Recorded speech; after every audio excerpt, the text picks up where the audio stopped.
Pandian store சீரியலில் அடுத்த வாரத்துக்கான எபிசோடில் நம்ம குமர்வேல் இருந்துட்டு அரசியை பார்க்கறதுக்காக போகிறாங்க. அங்கே அரசு இருந்துட்டு நீ யாரை கேட்டு உள்ளே வந்த அப்படின்னு சொல்லிட்டு பயங்கரமாக சத்தம் போட ஆரம்பிச்சிடுறாங்க. அரசி உன் கூட நான் பேசுகிறதுக்காக தான் வந்திருக்கேன் அரசி, ப்ளீஸ் அரசி அப்படின்ற மாதிரியே சொல்லிடுறாங்க. பேசாமல் வெளியில் போயிடு, இல்லாட்டி நடக்கிறதே வேறு.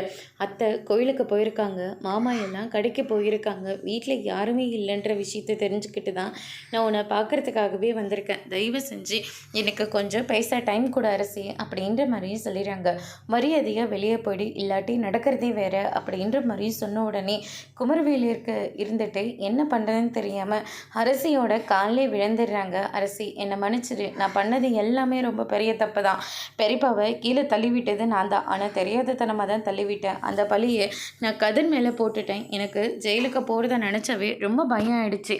அதனால தான் நான் அப்படி ஒரு வேலையை பார்த்துட்டேன். அதுக்காக நீ என்னை கெட்டவனெலாம் நினைக்காத, நான் ரொம்ப நல்லவன். ஆமாம், உன்னை பார்த்தாவே தெரியுது நீ எவ்வளோ நல்லவன்னு. நீ செஞ்ச தப்பை மறைக்கிறதுக்கு ஏன் அண்ணன் மேலே பழி போட்டு ஜெயிலுக்கு அனுப்பின ஆளு தானே நீ. நீ எவ்வளோ பெரிய கேடியாக இருப்ப அப்படின்ற மாதிரி சொல்லிடுறாங்க. அதெல்லாம் இருந்துட்டு போட்டோம் அரசி, நீ என்ன வேணாலும் என்னை திட்டிக்கோ, ஆனால் என் மனசு முழுக்க நீ மட்டும்தான் அரசி இருக்க. தயவு செஞ்சு என்னை புரிஞ்சு என்னை ஏற்றுக்கோ அரசி அப்படின்னு சொல்லிட்டு காலிலே விழுகிறாங்க. அந்த நேரம் பார்த்து நம்ம கோமதி, மீனா இவங்க எல்லாருமே வீட்டுக்கு வந்துடுறாங்க. என்ன அரசியோட சத்தம் வேற அதிகமாக கேட்குதுன்னு சொல்லிட்டு ரூமுக்கு வந்து பார்த்தா குமர்வேல் நின்றுட்டுருக்காரு. அவரை பார்த்தோன்னே மொத்த பேரும் வந்து ஷாக் ஆகுறாங்க. அதோட இன்னைக்கான பிரமோ முடிச்சிருக்காங்க.